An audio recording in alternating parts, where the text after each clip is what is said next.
pendiente. Déjenme saludar ahora al maestro Ricardo Sevilla, periodista de larga trayectoria, escritor, columnista, fundador y conductor de su espacio en YouTube, Los Datos Duros, y orgullosamente miembro de esta familia sin censura, porque hay por lo menos 3 temas que nos gustaría abordar con el querido maestro Ricardo Sevilla, quien saludo con mucho gusto. Ricardo, muy buenos días, ¿cómo te va?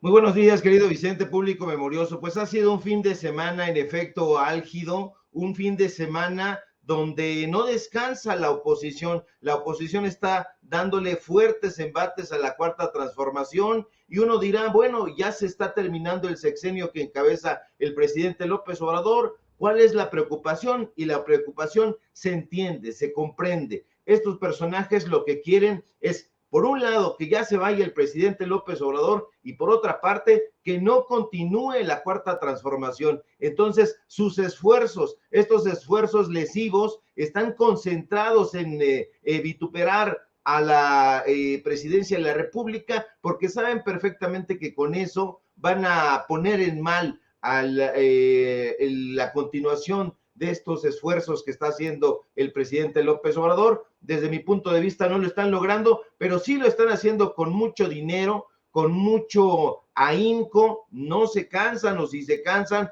pues ahí están alquilando a varias plumas. Ya ves que las plumas ahí están durísimas, durísimas, y bueno, pues han sido noticias ya para arrancar, que deben alertar sobre lo que está sucediendo en nuestro entorno. Y uno de esos es el ataque contra los libros de texto gratuitos, que no se calma con nada en la oposición. Salinas Pliego, el dueño de Televisión Azteca, sigue atizando esta cruzada contra los libros de texto gratuitos, y sale el escritor, entre comillas, Pablo Boullosa, quien desde su cuenta de Twitter o de X escribió y reprochó que los libros de texto de la Secretaría de Educación Pública, avalados, por supuesto, y bien construidos artísticamente y con grandes docentes por la Conalitec, hay algunas palabras, dice, que no están ni en el diccionario de la Real Academia de la Lengua Española, ni en el de mexicanismos de la Academia Mexicana de la Lengua, ni en el del español del Colegio de México. Y bueno, pues en principio de cuentas hay que decirle a la gente que no debe sorprendernos este ataque que está encabezando este personaje. A lo mejor lo conoce la gente porque forma parte de un grupito de intelectualoides que han estado enquistados desde hace muchos años son muchos, estoy hablándole de más de 20 años que han estado metidos ahí. Pero por principio de cuentas, ¿quién es este señor Pablo Boullosa o Pablito Boullosa, como lo conocen, hermano de Carmen Boullosa, una de las mujeres más cercanas a Enrique Krause que hay? Bueno, pues este sujeto, hermano de Carmen Boullosa, cuñado de Alejandro Aura en su momento, era un barman, trabajaba como barman en un bar muy conocido en el centro de Coyoacán, aquí en la Ciudad de México, llamado El Hijo del Cuervo, y este señor era el que servía los tragos, y pasó de servir margaritas y micheladas a escritor y empleado de Ricardo Salinas Pliego. Y este señor, este coctelero que se las da de intelectual, solo sabe hacer lo que su jefe, Ricardo Salinas Pliego, le ordena. Y usted puede ver en su cuenta de Twitter y en las imágenes que le estamos colocando que este señor precisamente pues está en embates contra los libros de texto gratuitos. Ya conversamos durante la semana con Marx Arriaga, y Marx Arriaga nos comentaba precisamente que les han cerrado el grifo a estos personajes que hacían negocios millonarios, auténticamente millonarios, con editoriales a las cuales estos personajes o eran cercanos o tenían negocios ahí. Estamos pensando, por ejemplo, de entrada en el grupo Santillana, y estos señores Krause y su camarilla ahí estaban metidos. Ahora, llama muchísimo la atención que este señor Pablo Boullosa siga lanzando dardos pestíferos desde sus redes sociales, pero no solamente desde sus redes sociales y animado por Ricardo Salinas Pliego, sino que además lo está haciendo desde la televisión pública, sí, desde el canal 22, porque acuérdese usted que este señor que retuitea a Guillermo Sheridan lleva más de 20 años al aire, más de 20 años al aire con un programucha que se llama La Dichosa Palabra. Pues este dichoso programa lleva nada más ni nada menos que 18 temporadas ininterrumpidas. Hay que recordar que el programa lanzó su primer episodio en el sexenio de Vicente Fox el 8 de marzo de 2003. Este programa que se las da de doctos, donde llevan ellos la lección, por supuesto, bien aprendida, el libreto memorizado, está protagonizado justamente por Eduardo Casar, Germán Ortega, el hijo de Teresa Vale, este señor Nicolás Alvarado, que incluso tuvo que salir de la UNAM porque se burló de los fans de Juan Gabriel. Usted lo recordará, un tipo sobrado, un tipo que se las da de sabiondo, como diría el presidente López Obrador, y por este tal Pablo Boullosa. Así que no le sorprenda, porque todo esto está previamente calculado. Estos señores trabajan para Ricardo Salinas Pliego, estos señores trabajan para Enrique Krause, estos señores son los intelectuales orgánicos, como se les conocía, y quieren regresar a esa época dorada donde se llenaban los bolsillos de dinero y por supuesto que sienten nostalgia de esos tiempos priistas, de esos tiempos panistas. Así que yo la alerto a que cuando vea La Dichosa Palabra no se deje embaucar por lo que dicen estos zoquetes. De entrada también hay que mencionar y subrayar que las palabras que hay en los diccionarios no están ahí porque el diccionario las haya impuesto, sino al revés, porque los diccionarios tienen la función principal de recuperar el habla, los modismos, las tradiciones orales de la población. No es al revés, no es que los diccionarios dicten la norma, nosotros los hablantes somos quienes la dictamos, así que no se deje sorprender y por supuesto pues vamos a estar muy pendientes de lo que digan y apenas digan algo, mi querido Vicente, los vamos a seguir exhibiendo y vamos a decir, como diría el presidente López Obrador, de parte de quién vienen estos golpes. Oye, mi querido Ricardo, ¿ya respondió el Comité de Ética de la UNAM sobre el plagio de Xóchitl Gálvez o cómo vamos? Todavía vamos ahí muy atrasados, mi querido Vicente, y la verdad es que, como dijo hoy también el presidente López Obrador, porque se refiere a Guillermo Sheridan, este supuesto cazador de plagiarios, que en realidad resulta que no es tan cazador de plagiarios como él se jacta, no, al contrario, este señor siempre tiene todo bien, perfectamente medido, pero ahora ya sabemos que hay aplicaciones, ya están a la mano. Antes estas aplicaciones eran muy caras, de las aplicaciones para detectar plagios, niveles de coincidencia y todo eso, pero ahora ya están a la mano y esto no se lo esperaban estos sujetos y ahora resulta que les está saliendo el chirrión por el palito, como dicen en mi barrio, porque la UNAM de entrada no ha respondido sobre el tema de plagio de Xóchitl Gálvez. Ahí parece que el rector no quiere echarse ese alacrán a la espalda y quiere irse tranquilo a gastarse todo lo que se atracó durante su rectoría, el oftalmólogo Graue, pero por otro lado, te digo que le salió el chirrión por el palito porque resulta que en el propio Comité de Ética de la UNAM hay plagiarios, sí, este Comité de Ética de la UNAM que se supone se encarga de revisar las denuncias de plagio de tesis y en determinado momento pues hacer las recomendaciones para que eso se sancione, está plagado de plagiarios.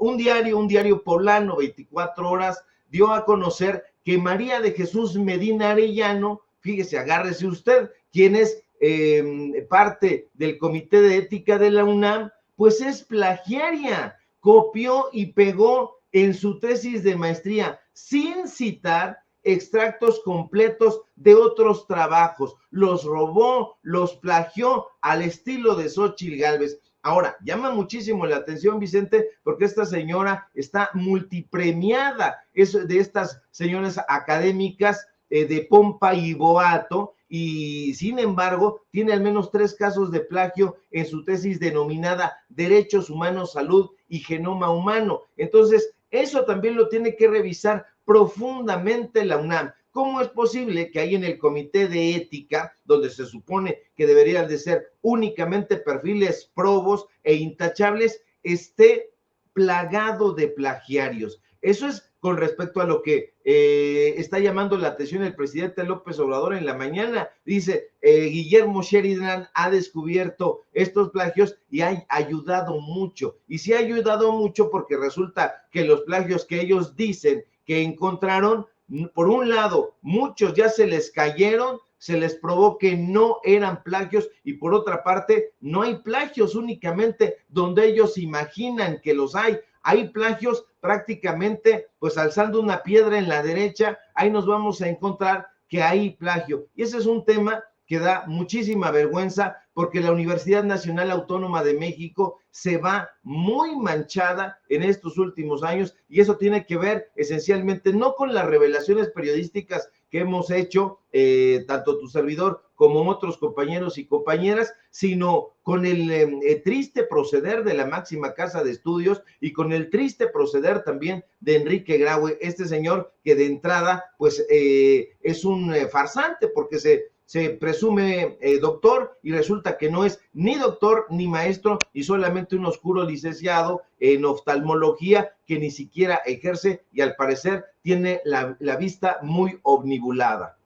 Oye, Ricardo, ¿y qué cosas siguen saliendo de la Suprema Corte de Justicia de la Nación, del Poder Judicial de la Federación? Cuando el presidente dijo el Poder Judicial está podrido, muchos se jalaron los pelos y resulta que el presidente se quedaba corto, no solamente por los casos de Lozoya, de Collado, de Uriel Carmona, sino por todo lo que está sacando también gente como el querido Hamlet Almaguer, diputado federal de Morena por Jalisco, y que si el bono para el Día del Padre, que si el bono para el Día de la Madre, está de la madre la situación en este Poder Judicial, querido Ricardo.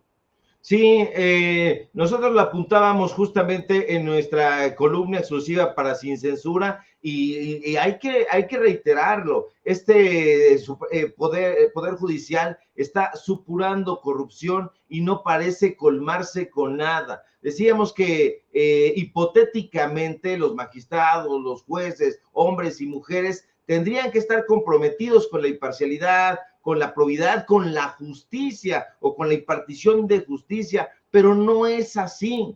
Y un claro ejemplo es, como tú bien apuntas, la Suprema Corte de Justicia, que ha estado secuestrada desde hace muchos años. Ahora es más visible, pero desde hace muchos sexenios está secuestrada por un atajo de personajes que se encogen simple y sencillamente de hombros ante las muchísimas injusticias que está padeciendo el pueblo de México. Y como tú bien dices también, no han errado en unos cuantos casos, han tenido crasos errores en muchísimos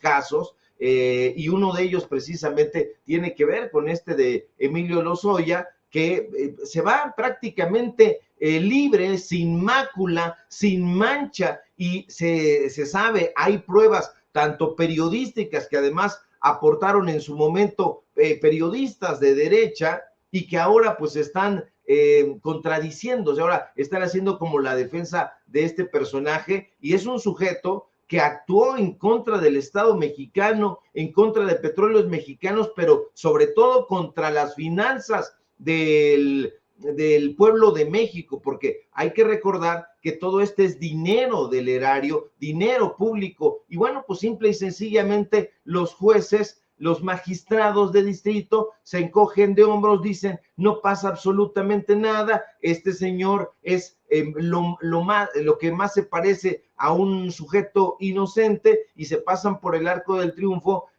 pruebas que ya habían sido obtenidas en base incluso a tratados internacionales. Otro de esos casos es el del terrible Uriel Carmona, que es este sujeto, exfiscal de Morelos, que pues ha dado la nota mediática. No hay forma de lavarle la cara, un sujeto que está señalado por delitos contra la Procuración y Administración de la Justicia, y eso no ha tocado a los jueces. Fíjate, Es tan siniestro el asunto que no lo han liberado una, ni dos, ni tres veces, sino en 4 ocasiones. Entonces es algo preocupante. Podríamos decir incluso que el Poder Judicial no solamente no ha actuado con justicia, sino que peor todavía, ha actuado con impunidad. Ya hay muchas voces que se están levantando y diciendo, bueno, no solamente hay falta de justicia, hay impunidad,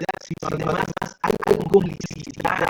Y nosotros lo hemos dicho en varias ocasiones, repetido insistentemente, que urge una reforma que sanee y limpie de fondo el Poder Judicial, y eso es justamente lo que se necesita. Pero además, todo esto tiene que venir acompañado, Vicente, de una nueva visión humanista que realmente luche por darle al pueblo de México lo que más requiere. ¿Y qué es lo que más requiere? Justicia. Eso es lo que requiere. Y eso sí que sería darle continuidad a la Cuarta Transformación. El presidente López Obrador ya ha dicho que en este sexenio no le va a dar tiempo quizá de hacer esa reforma honda y profunda al Poder Judicial, pero quien se ha posicionado ha sido precisamente Claudia Sheinbaum. Ha hablado justamente de hacer una reforma enérgica a ese poder perjudicial, le decimos nosotros con ironía, pero con muchísima verdad. Y bueno, creo que esta propuesta de la ex jefa de gobierno capitalino, pues podría ponerla en un lugar muy distinto, pero muy distinto a lo que pretende hacer Xóchitl Gálvez. Por un lado tenemos a Sheinbaum queriendo hacer esta reforma, impulsando la Cuarta Transformación, dándole seguimiento, y por otro lado tenemos a Xóchitl Gálvez plagiaria, a Xóchitl Gálvez que no se sabe comportar y que dice, bueno, pues que ella tiene huevos. Ya se vio en una caricatura por ahí que esos dos podrían ser uno del PAN y otro del PRI, así que, pues bueno, vamos a estar muy, muy pendientes de los dislates. Yo creo que ya no hay que hacerle demasiado a Xóchitl Gálvez, ella solita se está desbarrancando, y bueno, pues vamos a estar muy atentos a toda esta información que sigue y sigue generando polémica y sobre todo pues una mirada alicaída de parte de la oposición que no parece levantar el vuelo, mi querido Vicente. La caricatura a la que haces referencia, mi querido Ricardo Sevilla, es del maestro Hernández, del monero Hernández, y se la acabo de compartir precisamente a don David, esta de los huevos de Xóchitl Gálvez, a los que ella hace referencia. Nunca un comentario para denostar de ese nivel, para que no vayan a pensar mal. Simple y sencillamente es Xóchitl Gálvez la que dice que tiene huevos, y bueno, pues el monero Hernández publica precisamente esta caricatura que ve en pantalla y dice Xóchitl Gálvez que tiene huevos. Yo sí tengo huevos, y de un lado está el PRI y de un lado está el PAN. Mi querido Ricardo Sevilla, ¿por qué no cerramos invitando a la audiencia de Sin Censura a tus esfuerzos, a tus trincheras y a tus hilos en la X o en Twitter, como se llame esa madre? Claro que sí, querido Vicente, público memorioso. Síganme por favor en mis redes sociales, en X o en Twitter, @SevillaCrítico. Síganme por favor en Paralelo 24, donde tenemos pues este portal de investigaciones periodísticas. Síganme hoy en Los Datos Duros en punto de las 8:30, y por supuesto aquí en La Familia Sin Censura. Al ratito vamos a subir este hilo, pues donde vamos a llamar la atención. Ya le preguntamos, ya le escribimos desde temprano ahí a la sala de prensa de la UNAM qué posicionamiento tiene con respecto a este plagio en el Comité de Ética de la UNAM. Estamos aguardando la respuesta, pero sabemos perfectamente que ellos siempre se cierran, así como los niños dicen, cierren un cierrecito, candado y llave para atrás. Pero nos vamos a seguir exhibiendo a esta corrupción donde sea que la veamos. Te mando un fuerte abrazo, mi querido Vicente, y vamos a estar pendientes de este debate, de este intercambio de ideas que tendrás con el famoso tumbaburros. Aquí está ya nuestros estudios, cuestión de minutos para que iba a decir que nos soltemos la greña, pero anda pelado también el tumbaburros. Ya platicaremos de estos temas, querido Ricardo, te mando un abrazo, pero antes